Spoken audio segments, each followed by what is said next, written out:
impression on me has really been the sort of underdog stories from the teams that have shown up.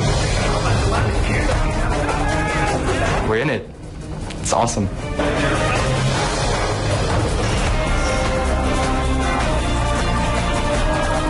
It's going to be really interesting to see how these teams stay together.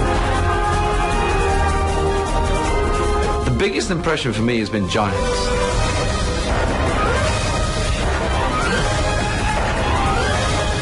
So many different varied styles of play. It's been very exciting to watch and then be a part of. Winning fixes everything, really. Well, now we're really pros.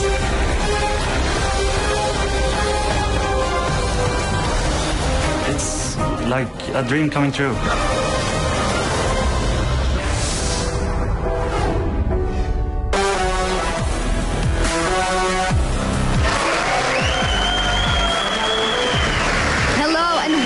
Ladies and gentlemen, to the European League of Legends Championship Series. I'm Evie supporter, and once again we are broadcasting to you live from Cologne, Germany for day 2 of our LCS kickoff weekend. Are you guys ready?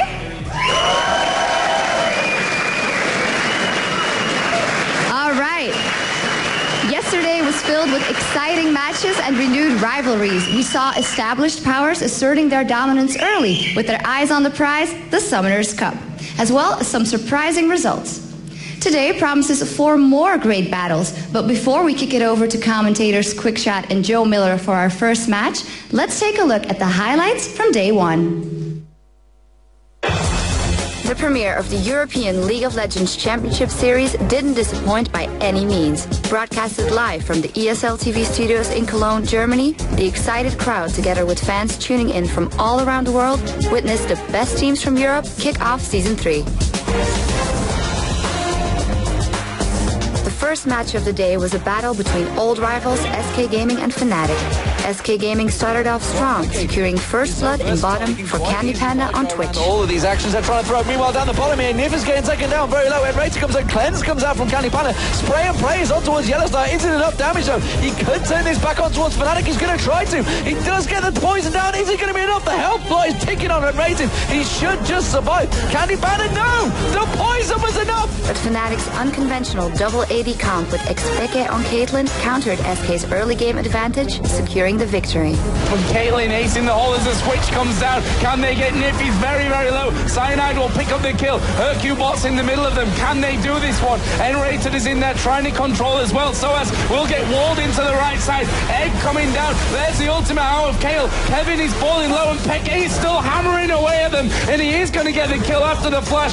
Triple kill for Peke.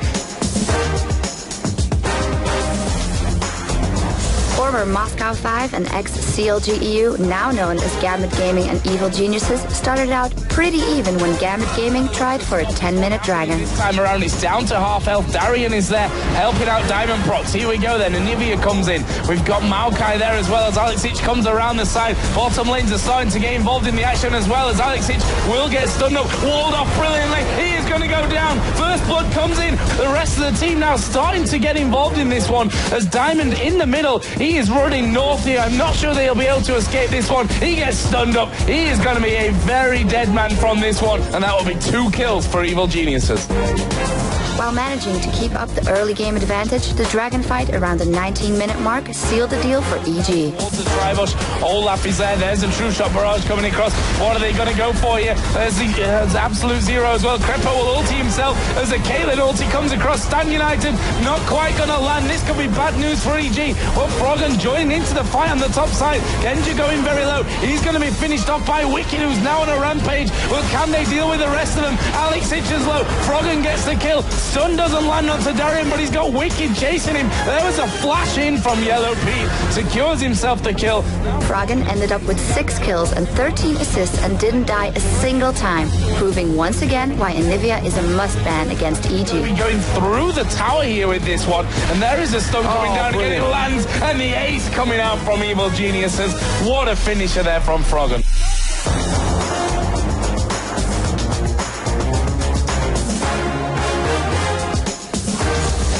Fnatic got a rematch against Giants after losing to them at the qualifiers in Warsaw. the Giants start off Korean style with a 3-man gank on top after a lane switch. Take a look at this. Morton coming up in the top lane. He does throw out that cocoon. It hasn't landed. Turret is being tanked by Morton. Finally, Soez goes down. Beautiful first blood. But once again, Xpeke on Nidalee goes huge, backdooring the inhibitor. And that's exactly what they needed to do. They had to fend off Fnatic. They couldn't let these waves keep pushing. They couldn't lose yet another inhibitor, but they actually might do. Samix needs to pay attention. Those mins are still hitting it. And it's finally out, and it goes down because they didn't pay attention. They lost the top one as well. Great play from Peke. That means all 3 inhibitors are down. Double super creeps will be spawning. With 3 lanes of super minions pushing towards the enemy nexus, Fnatic could secure an easy Baron and end the game, giving them a 2-0 head start in the LCS Europe. It's done. There's nothing that stopped them from going for a team fight, especially with this Baron on top of that. Those 3 waves pushing, it's their game to win.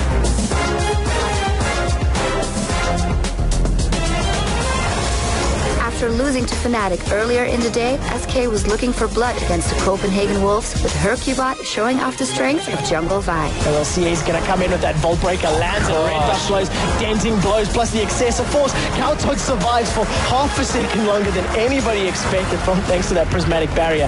But what a great amount of burst damage from that opening combo. Ocelot and his team showcased their offline experience and didn't allow the Wolves to ever really get in the game.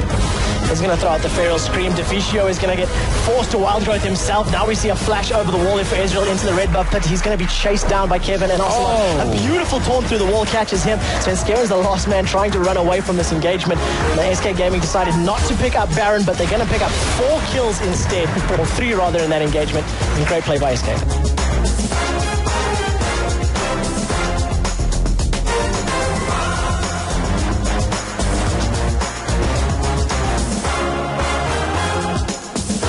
And indeed, Trevor, yesterday was a massive day of action. Fnatic, of course, finding an edge out once again to take down SK, with EG dismantling GambitGaming. Yeah, and what a game that was. Not only did Fnatic manage to take out SK Gaming, but they got revenge on Giants after their LCS qualifier defeat. The final game of the day. SK, they ground their way to a victory, but it was a victory nonetheless. So let's take a look then at what we have in store for you today. 4 amazing matches. First up is Gambit versus Fnatic. Following that, it will be Copenhagen Wolves versus Evil Geniuses and Giants Gaming versus GambitGaming. And finally, to finish off the day, we have SK Gaming versus Evil Geniuses, an all-European clash that surely is going to be a spine tingler. That's what we have coming up for you today. We're going to throw it over to Shox to continue the show. Thank you. Well, as always, we want to hear what you guys in the audience and at home have to say. And right now, we're asking, in your opinion, what were the surprises from day one and why? So what do you think was surprising about yesterday? Tweet us at LOLesports, hashtag LCS, and let us know what you think. We'll respond to your tweets later in the show. As for now, we're going to take a closer look at the first match of day 2 with Quickshot and Joe. Thanks, Shox. As I said, the first game coming up today is going to be GambitGaming versus Fnatic. And of course, as I mentioned, an all-European affair, as you might expect, Trevor, in the European LCS. That is for sure. It's going to be an awesome, awesome game. I mean, looking at the players, looking at the teams yesterday, Gambit got, let's be honest, torn apart by EG. You know, EG just completely set the pace. They controlled it entirely. Fnatic, they've got 2-0, and they want to try and make it 3. Yeah, I mean, this is a really interesting game, as you said, with the whole difference that they have in the standings right now, 2-0 compared to 0-1. Gambit have had a lot of talking time overnight, and I saw them actually just outside here. Backstage, they were talking for half an hour, 45 minutes, all huddled up on a staircase of all things, without a light in it as well, really preparing and making sure that they are ready to kick off this first game. What's the best way to theorycraft? Get away from the PC, get away from the game, get away from the lights and the action, and just, you know, really make sure you're ready for this matchup. Well, we've got a few stats for you here when we talk about this one a little bit, which you can actually find over at lolesports.com. Don't forget, if you've not seen yesterday's games, make sure you use that spoiler button at the bottom so you don't get the results spoiled for you. But I think the biggest thing to really look at there is maybe the difference between the mid laners, their KDA ratios. Xpeke was the MVP of yesterday, coming out with a 5 KDA ratio compared to the mid laner of Moscow 5, Alex Ich, of course, with 0.8. Yeah, 1 game to 2 as well, so Peke does have the extra in the background, and there was a beautiful comment yesterday. Snipers work both against birds and rats for the little traps as well, and you know, that Caitlyn pick against Nivea, it was such a smart, intelligent play. Well, we're going to throw it back over to Shox once again, and we're going to get the players in and get the game underway. All right, so we're about to see Gambit Gaming go head-to-head with Fnatic. So let's meet our players. First up is Gambit Gaming. First up is very aggressive top laner, Darian. Next up, some say the best jungler in the world, Diamond Prox. One of the best mids in the world and recent father, Alex Ish.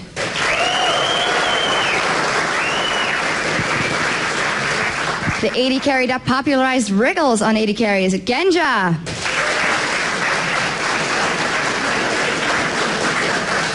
And the aggressive support, Edward.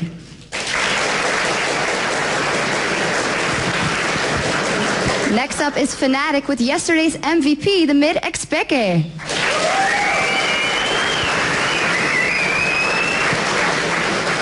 Fnatic's jungler famous for his Baron steal, Cyanide.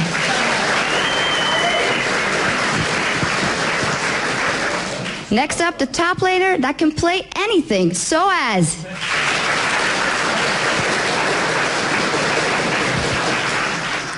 Then the AD carry that qualified for LCS twice, Yellowstar.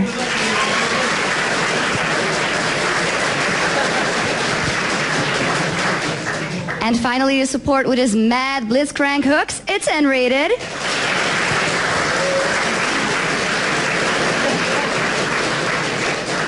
All right, they look all ready to go, so we're about to see the first matchup on day 2. So let's send it over to Quickshot and Joe.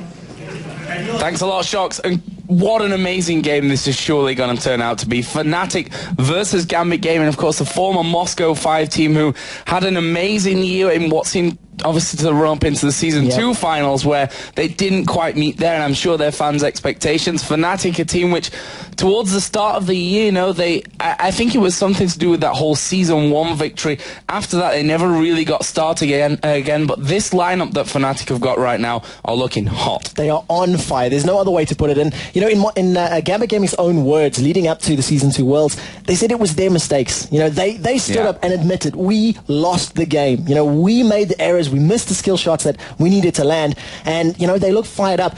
They were shaky at the start of IEM Katowice a few weeks back, but wow, did they bounce back in explosive style. Yeah, that's the thing. They got through the group stage there on a time difference. You know, they were tied in the group. The rules in Intel Extreme Masters put them through because they'd won games faster and lost them slower.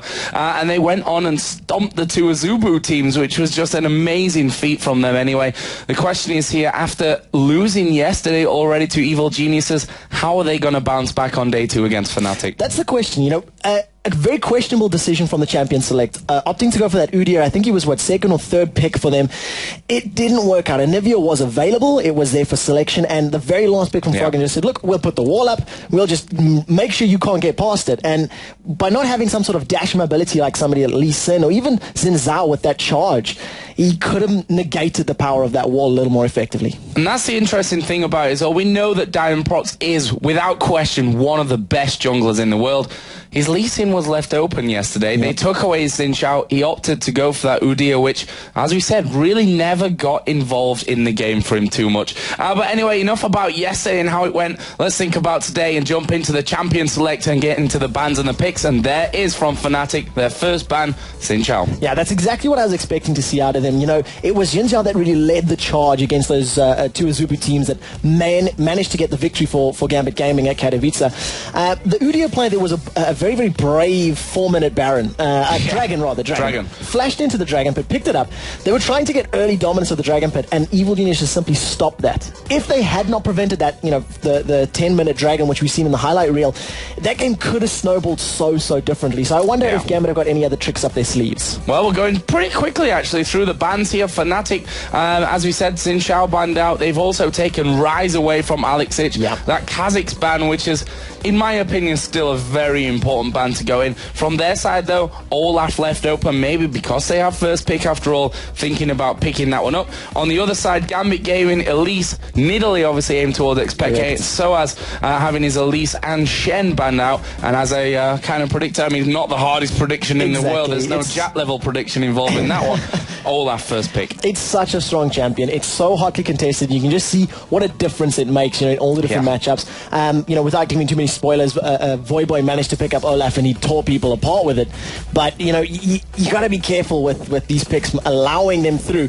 But my question now is, if Gambit decided to ban out Shen and allow Olaf, they might have something in mind. They might say, look, we know how to deal with Olaf, and this is how we're going to do it. Yeah, obviously Shen can be, at least, a fantastic split pusher, which we actually saw Fnatic managing to do yesterday on a number of different champions. Obviously, Nidalee from XPK was probably the prime example of that. But there, right now, we see Gambit hovering over a Vi. As I say that, they switch over to a Misfortune. But that Vi yesterday as well, definitely showing that she can be very powerful. The early levels, we saw her Q-bot really throwing out a surprise amount of damage, I think, that Copenhagen Wolves will probably say after what will happen there. Yeah, actually, it's I had a brief chat to them this morning about it, and they just said, look, it's Vi. We're fine, it's fine. We know how to deal with her.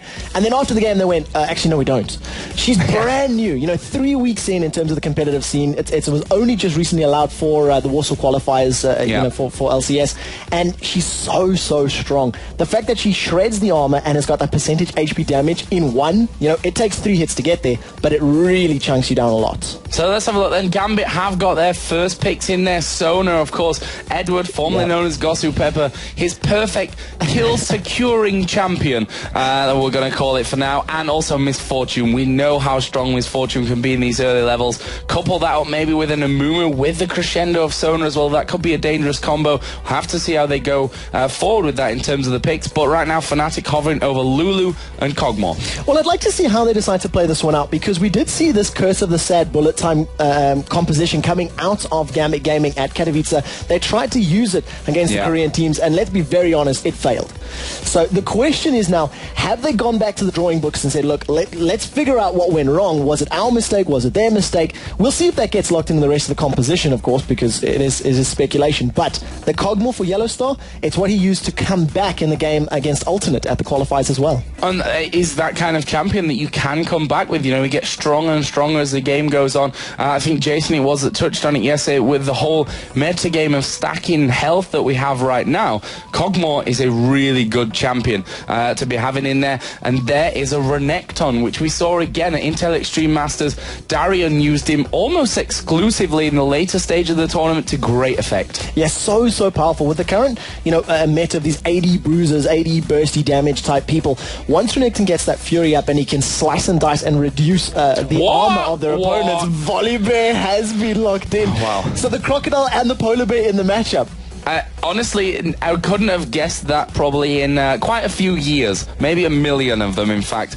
But a Volibear coming in from this one. Even more this exciting. Is interesting. Vayne is being sat on at the moment as well. So is this going to be AP Cog with a Vayne Lulu bottom lane? I mean, it hasn't been locked in yet, but yeah, they're bringing out the tricks at the moment for the LCS. Well, this is, I think, when we need to see them. GambitGaming have obviously come into this one and said, let's do something a little bit different. If we're going to be a team that's so on form, already 2-0 in the league, Fnatic, of course, this could be it. This could be something special that they've been preparing, ready for this one. Right now, Fnatic, anyway, to talk about them, since they're in it's their 2 final picks. We're hovering over Malphite and Wukong. Yeah, super amount of power and control. Great initiation there. You've got Malphite, Wukong, and Olaf that are just going to be trying to tear through the back lines of GambitGaming. Karma's being hovered over, and there's been a lot of talk about whether we're going to see Karma in the top lane. I think Wicked's been running her a lot on her stream. On his stream, rather, but I don't think that's going to get locked in. The Volibear passive, it does need to be talked about. The amount of HP he's going to get once he gets a Warmogs, it is going to be through the roof. It's around about over 9,000, I think, technically, for that one. But they were hovering over Karma. They switched to Heimerdinger, which, all of a sudden, Heimerdinger's not a surprise pick anymore, because Koreans did it once, and everyone's like, well, actually, that's really solid pick. Jungle Heimer. We may just go for that Heimer. But in the end, a bit more standard there. A Twisted Fate. We've talked about a Twisted Fate before, that whole hot and cold that you can get from him in terms of if he gets into the right lanes and can snowball himself, and maybe even more importantly, that bottom lane, the top lane, that's when he's good. If you don't time things right, then it can be a bit of a mispick. However, we know that Alexic is perfect usually when he has, for example, Rise with a teleport. And Twisted Fate makes it that bit more easier. Yeah, and you need to couple him with somebody that's got hard CC. You know, when he destinies into a lane, he's going to land his gold card. That's great. But ideally, you want to set that lane up while he's destinying in. Get them locked down either with that stun from Renekton or the crescendo from Sona, and then you can land the gold card, guarantee the kill. So it's a really, really smart setup. I like the composition here from GambitGaming. They've got a good, well-rounded approach. They've got good wave clear. They've got good crowd control. And it's a very scary team to be facing off against if you're Fnatic. So let's put it down, to the line. Who do you think's gonna take this one? I mean, Fnatic, they've got what we could probably say a comfort lineup for them. We know that Yellowstar is an amazing Kog'Maw player. We've seen XPK on that Wukong. How is he going to deal with Twisted Fate there? Soaz playing Malphite in the top lane. We know he can play Malphite. We've seen it before. We know he can play pretty much anything. We've seen a lot from him in terms of that. Then on the other side, you've got that Renekton again, which Darian did so well with.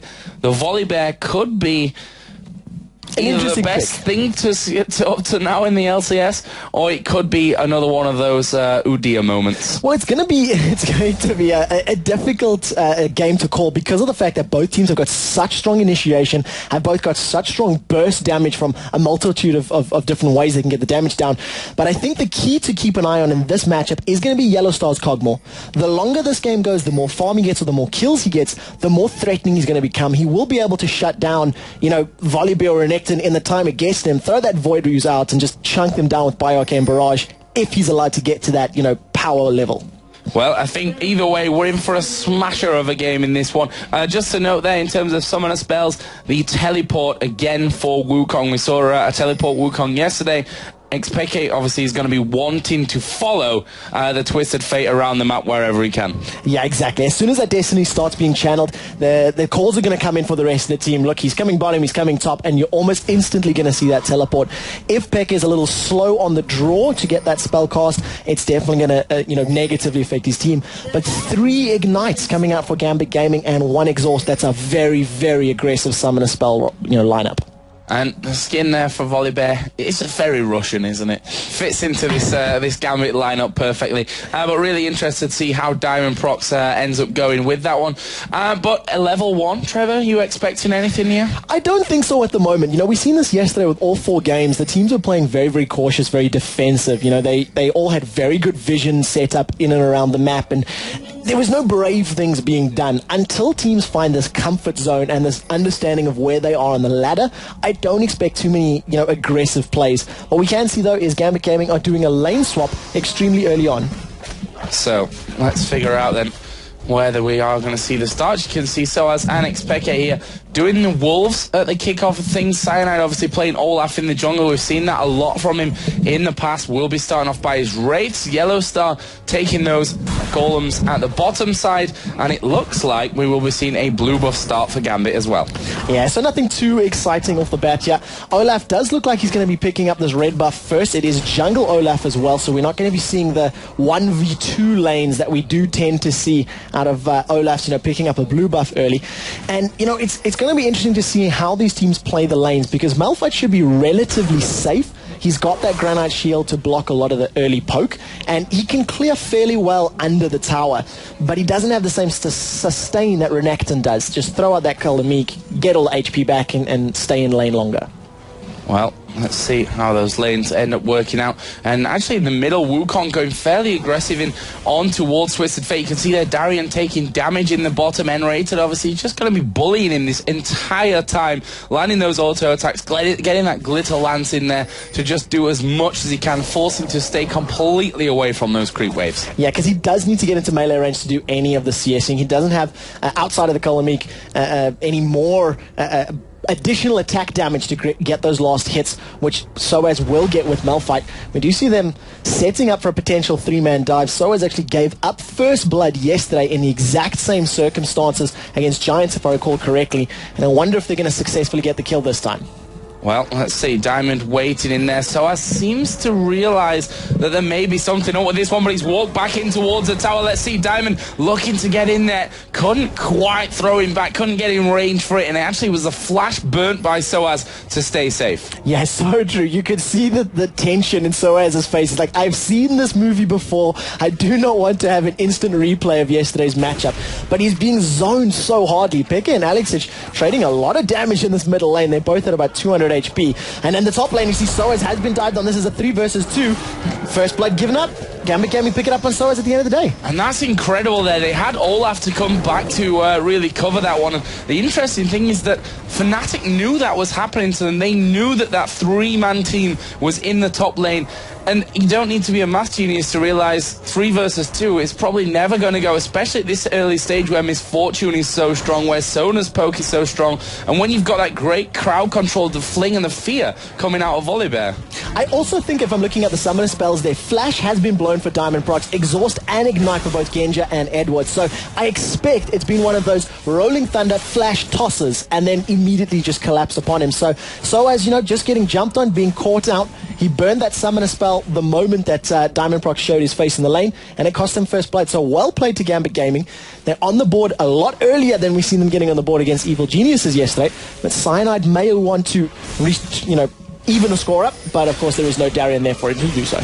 Yeah, we have them coming in. Actually, the AD support lane is coming back down to the bottom now for GambitGaming to try and push Fnatic away from this turret, but they're not going to be quite quick enough to get in there. And that will be second turret of this game going down. We're equal in the turret kills. Obviously, that first blood helping out with the goal. It's 7.2 to 6.9 thousand gold. If you look over at the CS, actually, it's pretty even, aside from really that Misfortune and Kog'Maw, where Kog'Maw's doing a really great job up until now. Well, this is something that I was thinking about at just looking at those CS. You see Pekka putting good damage into Alexic, but they've given Yellowstar time to free farm. A Kog'Maw with free farm is almost always going to give better single target damage than obviously Misfortune, but doesn't offer that same area of effect damage that the bullet time is going to offer.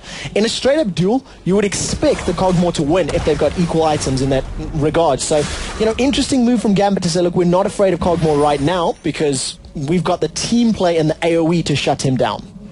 Yeah, but it will obviously be interesting later on, depending on how that Kog'Maw gets going and how much damage he's going to be putting down. We can see that Fnatic have now switched 3 men to this middle lane. Only Alexic for now is there. Xpeke is now up to level 6, so we'll see that Cyclone surely coming out from him here. Actually did just level it as I looked over and wondered why he didn't actually have a point in it. He was just waiting to actually skill that in there. Edward coming over to cover. Diamond Procs coming to that middle lane as well, and that should keep Gambit safe for now. Fnatic have done this yesterday as well, where they stack the knockups. They have a Malphite in there to get everybody from the unstoppable force, and then Wukong dives in and knocks everybody up while he's spinning like the crazy monkey that he is. And it's something you cannot negate. You cannot Quicksilver Sash out of it. You cannot cleanse out of it. There's nothing you can do about those knockups. If they time it right and they catch 2 or 3 people, they're just going to melt everybody. But the exact same can be said for GambitGaming. A crescendo that's going to be landed against multiple members is just going to have bullet time laid on top of it, and you're going to have Darien throwing on his ultimate and dealing damage over time. It's a very scary prospect for both teams. Right now we can see that Darien doesn't seem scared of Soaz whatsoever. He's on the inner turret, just chipping away on it as Soaz tries desperately to clear out that minion wave that's pushing in towards the turret. His stun goes down. Darien will walk away once again with that Renekton. We didn't see that actually being banned out against him, so yesterday at least, and obviously not now because he's playing it. So teams don't seem too worried about Darien's Renekton, but from what we saw at Intel Extreme Masters Katowice, he was an instrumental part in their victories. Yes, so true. And if you look at this, 40 CS to 21. Admittedly, Soaz, was in the bottom lane. That top lane tower went down. Lost his tower early. Yellow Pete, gold card is down. Bullet time across him, and he may go down. Bullet time did come across there. The Ignite is burning, but it doesn't look like he will fall from that one. Alexic is forced to back away. Now Genja could be the one in trouble, as we are going to see the slow landing. Can they finish him off? He is a dead man. Xpeke picks that one up. Diamond Procs coming around to cover. Xpeke just decoying his way in towards safety, and that is a nice kill back from Fnatic, considering that was whole gank set up by Gambit. And such a powerful barrier there from Yellow Star. That last bit of damage was just, you can see how low he is on HP, saved him from that kill, managed to protect the tower, and a great turnaround. It was exactly like we said, Destiny into teleport. It's how these ganks are going to be set up the entire time. The difference is Destiny's going to be available before teleport will be for Peke. Yeah, and that's something that surely Gambit are going to have to utilize as we see them here invading into that Fnatic jungle. The blue buff is there. They've got the wards to warn them early enough if anyone does try to come over. But from the looks of things, they're not going to have any problems with that whatsoever. And Volibear is going to take away the Fnatic blue. Yeah, stealing that blue buff away at the 8.5 minute mark. That's the first time it's respawned. If they can keep Fnatic's buff control for the duration of the game, it's just going to give them all the more power in these team fights. The cooldowns, the mana, etc. To be very fair though, Wukong, Olaf, Soaz, Malphite rather, they're not entirely blue buff dependent. You know, you want that blue buff on Twisted Fate. You want him to have as many wild cards as possible. Yes, it always helps, but it's not the end of the world because they don't have a traditional caster in that sense. So this top lane again, Darian, after helping with that blue buff, did start to push back. We can see that he's got over or just under now as he trained off a 20 CS lead. So he's doing a fantastic job in that respect. We see the Giant Spell already finished for both of those top lane players now. There's a Doran's Blade added into that one, a few pots, wards coming in as well. So overall, Darian, you know, he's going to be pretty safe up there with that Giant Spell, with the wards to make sure that no one comes around the back of him to just keep pushing. And this is something, you know, you're talking about the wards, that Edward is doing a little bit differently than any other support at the moment. He's gone for a Side Stone and the Ruby Crystal first, so, you know, making me think it's going to become the Ruby Side Stone soon enough. But he hasn't picked up a Philo Stone. He tends to spend a lot of money just on wards, just for vision. That's it, hence the name Ed Ward. And GambitGaming have started once again a relatively early dragon.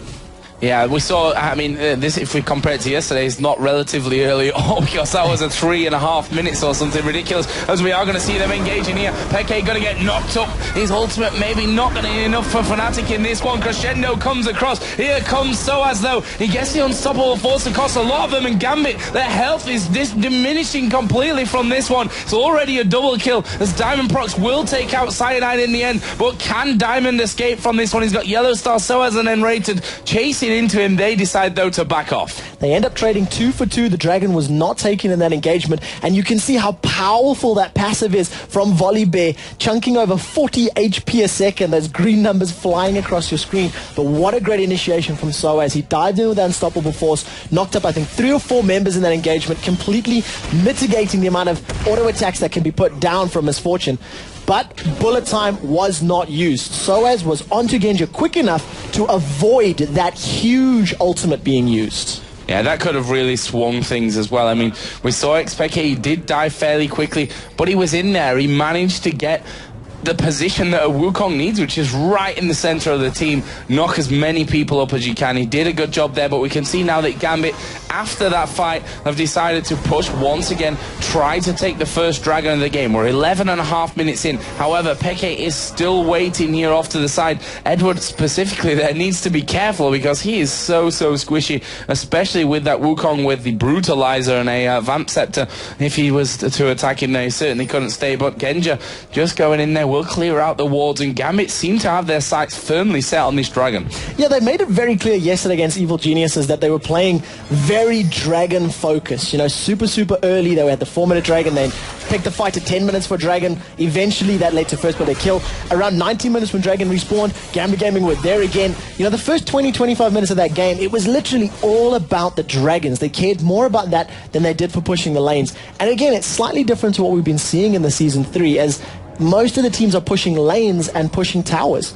Great pink ward coverage has come out. You can see that entire river is just dotted with those pink wards. But a very cheeky Fnatic ward in that dragon pit, you can see it just to the left there, is allowing them vision of this. Will they react though? Yeah, nicely out of range there of that pink ward. But they have started the dragon off. It's down below half HP. Diamond does have his smite available. Fnatic are slowly but surely coming down. Will they commit? No, they won't. That will be first dragon of the game at 12:45, going over to Gambit. Well played by Gambit. I wonder if that dragon was in vision of the Fnatic members, because if they'd pulled it out just past the wall, it may not have actually been visible or not. So we didn't get to see the vision at the moment, so we can only speculate. But at the moment, Fnatic have now started to siege up this tower. Going to rely on those living artilleries from Cogmore to throw it up. And there we go. That was the Dragon Vision. In terms of the middle lane right now, Fnatic continuing to apply the pressure, trying to siege up against Gambit. But they don't have any creeps, so that means they can't put any damage down into the tower.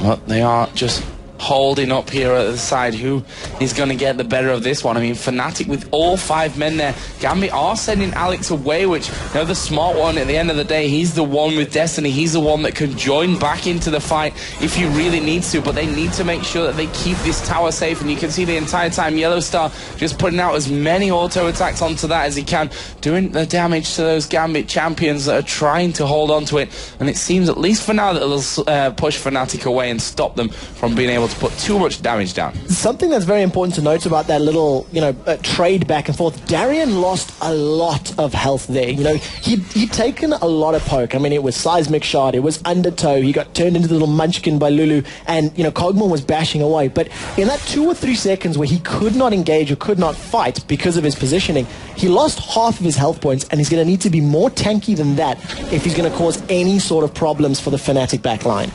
Well, he went down towards that bottom lane just to push that one out. Of course, the outer turret still stands there from Fnatic's side of the map, but for how long? Darien is working his way in there. The AD carry and Olaf are on that bottom side of the map currently, so they should be able to clear that one out. Yellow Star also has that red buff, so Darien needs to be careful that he doesn't get caught out from that position, because Yellow Star will be able to chase you down, especially with that slow as well.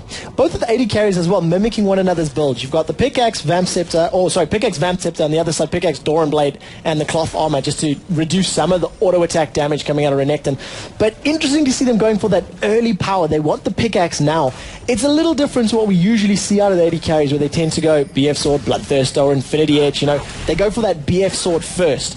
Pickaxe puts 2 attacks onto the ward, but not able to pick up the kill, unfortunately. Variant still farming up in this bottom lane. He's still a good 15-16 CS ahead currently of what was at least his top lane opponent. Malphite, though, now does have that Sunfire cape, and with Darien going home, I'm assuming that he's got plenty of cash on board to buy up, and there is that Sunfire cape coming straight out. Diamond Prox picking up the Locket of the Iron Solari, which we saw him using pretty much every single game at Intel Extreme Masters Katowice. It's so powerful when you think about the whole kit. Diving into the front line, he's going to have Darien alongside him, getting in there, throwing that giant crocodile form on, get the damage shield up, and survive as long as possible. The survivability that Volibear is going to give you while his passive is up, plus Locket of the Iron Slow, plus the mobility he gets from Rolling Thunder, it's a very scary prospect. And you can see right now, Gambit have now decided to siege on their Fnatic middle tower.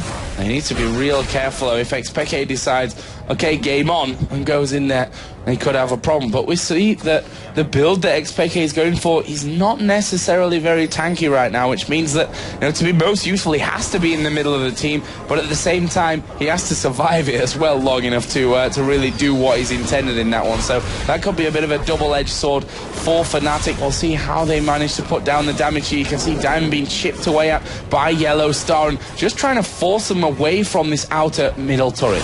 Great damage from Yellow Star onto Diamond Prox's Volibear, just, chunking him down. Any poke they can get now means when Gambit or Fnatic do decide to go for that hard engage, it's just going to be that much easier to win out the engagement. And as you see, a quick shot there of GambitGaming. We'll get back into the game in just a second. Fnatic continue with the siege, continue with the pressure onto this middle lane town. Darien has decided to go aggressive. Yeah, Darien did go in there a little bit, but you can see falls straight back off as he goes down to half HP. Here is Soaz waiting, will get flung back towards the team, but he doesn't really care right now. That Sunfire cape pretty much just stopping everything from coming onto him. That looked like the fling happened, but I think he flung Soaz into the wall. I think because of the angle, it was through the wall. Volibear tossed his arms up, and Soaz went nowhere. So it was a very interesting Rolling Thunder, but no ultimates used, no engagement yet, and you just have to feel, when is the pressure going to go? There we go, the toss finally lands. They've committed to the fight. Darien's in and amongst the middle of everybody. Destiny is up, and a beautiful crescendo comes down. Where is the bullet time? Finally gets channeled, instantly interrupted by Soaz. Everybody's gone low. Finally, the first 2 members of Fnatic drop. Triple kill for GambitGaming. Yeah, that was a disastrous start. for Fnatic. I mean, it's always dangerous. You have that with Singe, you have that with Volibear, that if you pull the wrong man in, he could cause you some real problems instantly. But with that one, Soaz didn't want to use Unstoppable Force right underneath that tower. And as such, he was forced to save it and save it and save it until, to be honest, it was too late to really make it count there at the end. And we see that Gambit pushing down now. They're going to get themselves an inner turret as well from this one, as well as that 3-kill advantage. And this is going to be a nice chunk of gold for them to go home and spend. That crescendo was so instrumental in that teamfight victory. After some of the abilities had been blown and ultimates used, the crescendo came down and locked up 4 members of Fnatic, and bullet time was placed atop, along the top of them. Soaz did a great job in interrupting that bullet time. It would have been potentially an ace if that bullet time had been allowed to channel, but nevertheless interrupted Genja's channel and then allowed 2 of the members to run away to safety. But a good fight for GambitGaming. 2 towers, 3 kills, and they're looking very, very scary right now. Dragon is actually up, as we are going to see Soaz here trying to trap Genja out. He's going to have to flash over the wall, but he's isolated from the rest of the team, and he is running the complete opposite direction. But we're going to let Genja get away from this one. Darian taking a little bit of damage there, and actually Genja was coming back in from that backside. You can see it there on the minimap. The Misfortune ran away, came back in. Obviously with Strutch, it's so hard to pin down. It's so difficult to keep up with Misfortune, and really, really smart play from Gambit. They threw enough people into the Fnatic lines to force them to step back, force them to go, do we want this fight? Can we get this fight? Make that little bit of confusion for Fnatic, because you don't want to be chasing a solo champion. So he's going to get caught up a cyanide for a little bit of damage. Nice living artillery is going to give some vision, but I don't expect him to chase much further. And a very, very great disengage from GambitGaming as now Fnatic set up for the second dragon of this match. Wildcard's thrown in for Alexic. Stun card is pulled. Not going to have too much time left on it. And actually, that will time out. But we are going to see Diamond and Darian both dive straight into where's the crescendo coming from. It's not quite off its cooldown. Bullet time went across. There is finally the crescendo coming up. Double kill for Misfortune. It's going to be a kill for Sona. Secured by Edward there. And look at that. It's a 4 for nothing. 4 for nothing. Darian and Diamond Prox went straight into the middle of the team. The Locket of the Iron Solari, that Sunfire Cape, giving them the tankiness that they needed to stay alive, and they've got a dragon off the back of it as well. That is a brilliant play out of GambitGaming. And such a great destiny from Alexic as well. He came in from behind the team, down at the bottom half of the river, throwing those wild cards up, getting destiny, making sure the full vision of the team was available. There was no fog of war, nothing nobody could, surprise them with. And the moment crescendo was up for Edward, he threw it out the very, very second. One of the things that's worrying for me for Fnatic, Darian and Diamond Prox were the targets. Yes, fair enough, Renekton and Volibear were there. They started the dragon fight. Misfortune, Sona, Twisted Fate came late.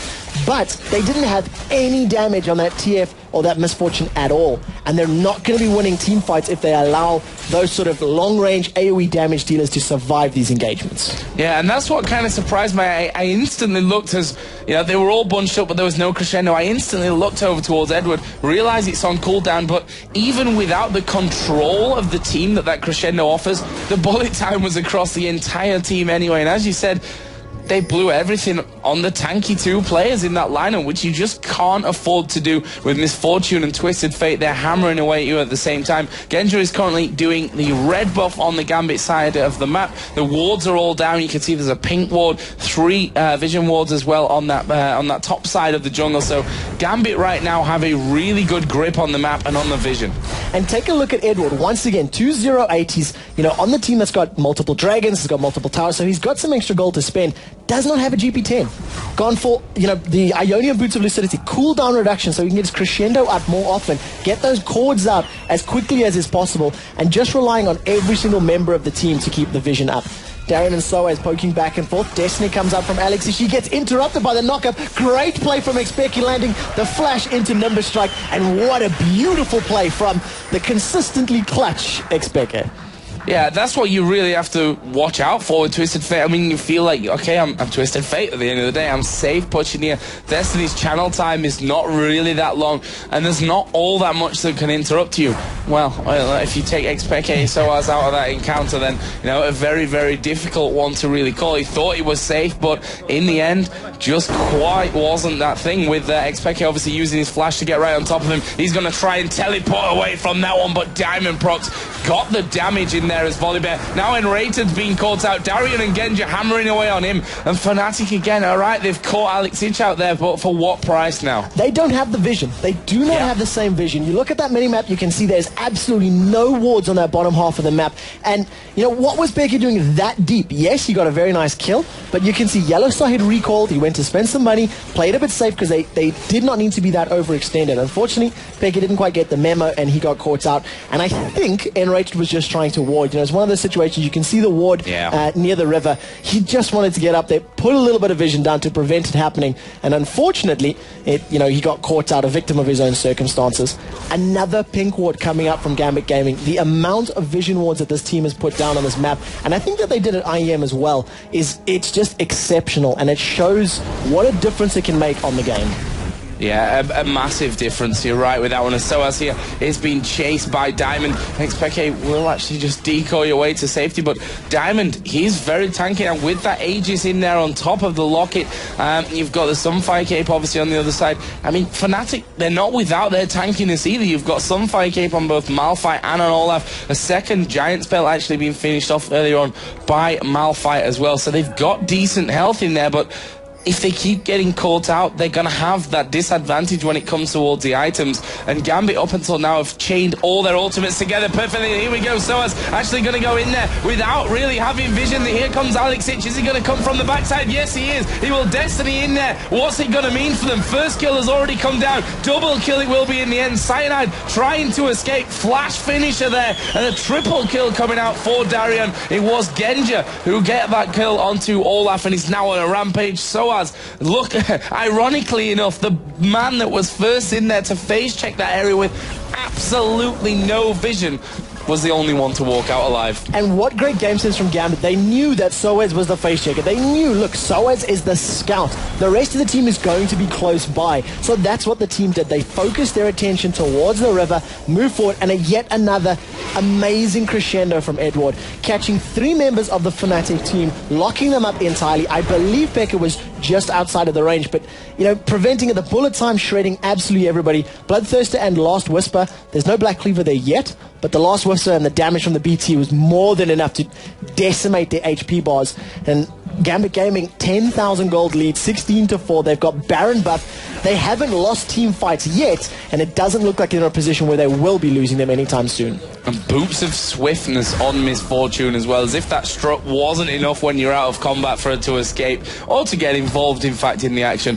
Those boots of swiftness going to be helping. Also picking up that BF sword again. Got another Vamp Scepter in there, so maybe going from, you know, the way that we've seen Darian go before, which is double Bloodthirster. We saw it yesterday, I believe, correct, in their game against Evil Geniuses, so that could be interesting. Giant's belt picked up as well there for Volibear.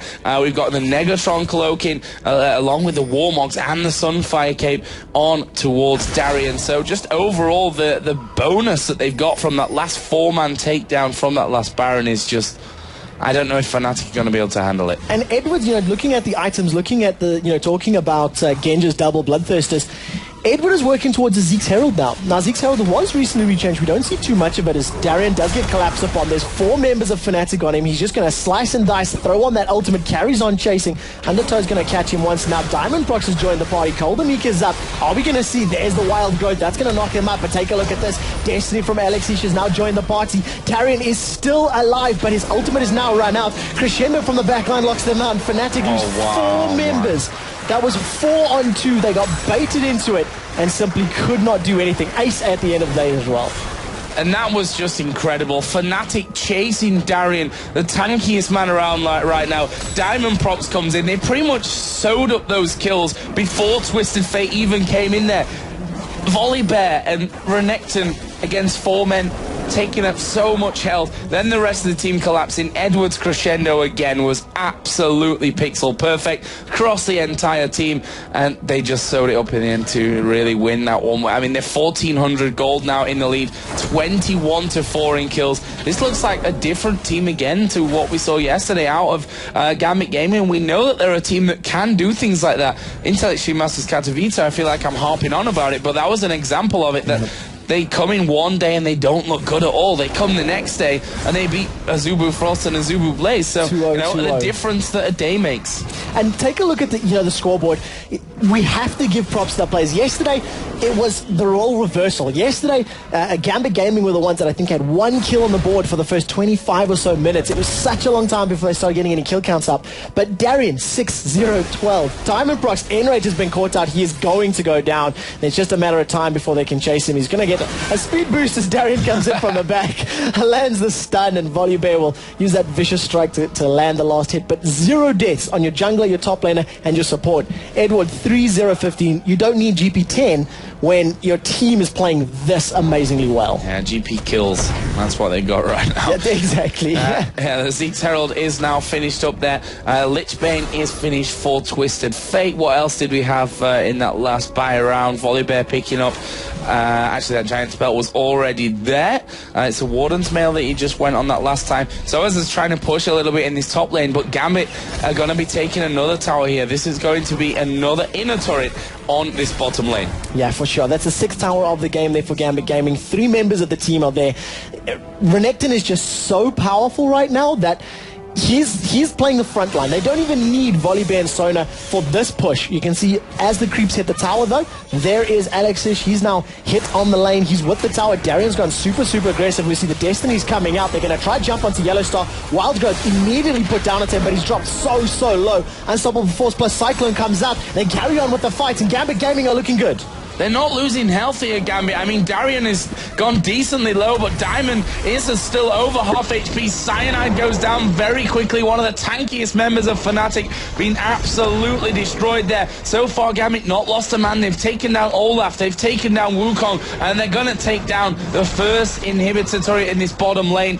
The inhibitor itself falls down. Obviously, that's now the 2nd inhibitor picked up of this one. And GambitGaming, are they going to try and finish it off right now? 20 seconds for Cyanide, 10 seconds for Peke, but they are going to take at least 1 Nexus turret. And to be honest with you, they're tanky enough to have them both away as Diamond just turns around, pulls Yellowstar into the team. He is going to die. He's not going to be really doing anything with that one. And Gambit here are going to take down the Nexus as well and pick up their first victory here in the European LCS against the informed team right now of Fnatic. What a show. Putting on a clinic, bouncing back from their heavy defeat yesterday. I think there's a lot of stuff to look at here for both D-Man and Jason over on the analyst desk. So let's throw it over to them to look through the game. Well, what an amazing game. Well, GambitGaming are back, it seems. Yesterday we saw them absolutely get destroyed by the Evil Geniuses, but wow. Joe talked about it at the top of the show, how they were just outside of the studio and they were just having a discussion. They must have been up there for about half an hour discussing it. They weren't sat there. Everybody else was just, Fnatic was sat there doing their 1v1s, doing whatever the usual mechanical practice that you do. Gambit were just discussing team strategies, and wow. Volibear, ladies and gentlemen, is in the house. Get ready for solo queue. And I think he ended the game with 4-0-16 or 5-0-16, something crazy like that. Yeah. Sorry, solo queue, you're going to be getting some Volibears coming into your way soon. Well, the thing is, we saw the same thing happen with them until Extreme Masters Katowice. Day 1, they got through just on a timebreakers, the term Joe coin. But they got completely destroyed that entire day. But they came back into the playoffs, 2-0'd both the Zubus, and they really kind of took that time to, get their game plan sorted out, because as you saw day 1 with Evil Genius, just like you're saying, they didn't really seem to have one. Yeah, I mean, just look at the stats. So the 6-2-12, Alex, you mentioned it just as we were off camera. You're like, Alex has just gone behind them. They're doing nothing because they're so worried about this front line now that Alex is just free to just completely ulti him by hack and just throw these wild cards out quite happily. Living up to the Gambit name, I guess he can do with Twisted Fate. But Volibear 4-0-19, 6-0-16 Renekton. Renekton's something we need to talk about. That was really the story of the entire game. Darian's been playing him since ECC Poland, if not before that. He's just such an immovable object, as you saw right there. He wasn't even that tanky. He had a Sunfire Cape in the replays we're going to look at. He actually had a Warmog a little bit later on, but they could not kill him with that ultimate, with the AoE damage that they were stacking up in these fights. They just couldn't do anything to him, and because of that, they would just drop one by one. And the thing was, Gambit was taking down their tankiest targets first. Well, let's check out the replays. I mean, the first one we were talking about was really, it was 3-3, I think, at the time, and it was really when Fnatic were actually on the push towards the middle turret. Yeah, we had actually... well, as you're saying, 3-3. We had they're pushing that middle turret, and the thing was they got a fling on SOAS twice on the Malphite, got him into the turret side, but they were just chipping away at him. They really couldn't get too much damage into him just yet. We'll go ahead and take the replay onto the screen for you guys just to show you exactly how it winds out. But it pretty much just comes down to the Renekton, just like you're saying, Demi, because he gets into this backside, goes straight in right for Yellowstar, who steps a little bit too far, takes a turret hit, but him alone takes all three of them low himself as he starts there with the Volibear AoE, which we have to mention, looking at what they leveled up, you have the AoE out of Volibear, you have the Cole of the Meek leveled up for Darien, and because of that, I mean, you see Genji in the back didn't do anything this entire fight as he's farming minions on turret, and he gets Yellowstar almost killed. He gets Cyanide under half health on his Olaf, and Rated, who was just getting hit by AoE, not really getting hit by any single target damage, ended up falling down himself. Well, he escaped, but he got extremely low. And then Alex, again, back line, just teleporting right into the back, not really worried about it, and he just helped him take him down one by one. And that crescendo, we got to mention the crescendo, as Joe mentioned it in it. I think he hit every single crescendo. Yeah. And he was getting 4 or 5 people in them. That is outstanding. And we talked about the flash crescendos that Elements was doing the other day.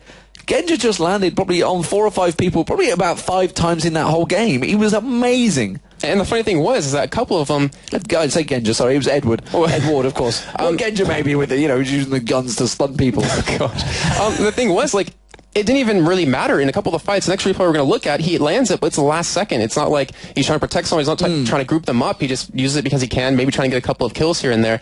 The next replay we're actually going to look at was pretty much the next fight that happened after. We saw a 3-for-0 trade in favor of GambitGaming. Then the next fight was going to be a 4-for-0. And with all the AoE yet again, and not to mention, Deem, as we were watching this replay, we had Genji playing ever so patiently on the side. As you're going to see him here, he's just biding his time. He's being very patient, just waiting for his moment to strike. And with the crescendo, with that bullet time, and with SOAS not interrupting him, they just completely AoE them down. I'm going to pause it right there just to show. This was just completely Darien and Diamond Proxy doing the damage right there. Alex Itchin getting damage in. Edward hasn't done anything just yet. And again, just still sitting on the side. It's perfectly lined up for him. Yeah. Just look at it. It's like, well... That looks tasty for him. This looks tasty to me, yeah. And then you're going to see him just... Look at that. Not interrupted. Gets it onto 4 members of Fnatic. If Alex Itch yet again going into the backline just to cut off the retreat, and such a systematic team fight that Gambit looked like they knew exactly what they were doing the entire time. They did know exactly what they were doing. It seems that discussion worked out very well for them, Jason. And honestly, after what we saw with Evil Geniuses yesterday, they picked them apart. We thought, wow, these guys, they had such an amazing turnabout in Katowice against the Koreans. They looked so shaky in day one. Is this about a day one? Is this another day one that Katowice where they went 1 and 2 in the group and still managed to squeak through? Yeah, I mean, it's kind of one of those first things where they're kind of testing stuff out. They have the Udyr jungle, which we haven't seen, I mean, since Bokadi on Mutual Makers running that. It's kind of just one of the things where I think they want to, put their feet in the water, just kind of, dabble around, see what they can pull off, and see the Volibear right there, really unexpected, and yet it worked out extremely well for them. So they're just trying to get used to things, I think. Yeah, I mean, what would you suggest? Fnatic, bearing in mind they were 2-0, they were top in the league. They won the league. Won the league? One day one. They're ahead in the league. They were ahead in the league. But now, Gambit 1-1 in this one. That's going to give them such a new lease of life, a new confidence. Fnatic, on the other hand, they're going to be suddenly, we were trying to come out 3-0 in this one, but we are going to have an interview on the stage. I'm going to guess it's Alex Each over with Shocks. Yes, I'm here with Alex Each, the mid laner for GambitGaming. Now, Alex, how hard was it to mentally pick yourself up after that defeat versus Evil Geniuses yesterday? It's not like we were mentally down at all. It's like we were upset that we lost, but it was our fault. So we decided to change our heroes a bit. So we studied Fnatic a bit and decided what threat we're afraid of the most and banned the heroes that were kind of part of this threat. So we banned Nidalee, Shen, the heroes that we don't want to see, and it played well for us.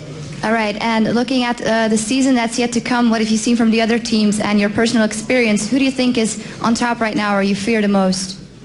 It's like if we lose to Evil Geniuses, then I will say Evil Geniuses, so it won't be like we know some other teams that is winning us. But at the moment there is one team that won us and one team that we won, so. Thank you very much. Now, for us, we're going to have a short break right now, but when we come back after this short break, it's Copenhagen Wolves versus Evil Geniuses, so stick around.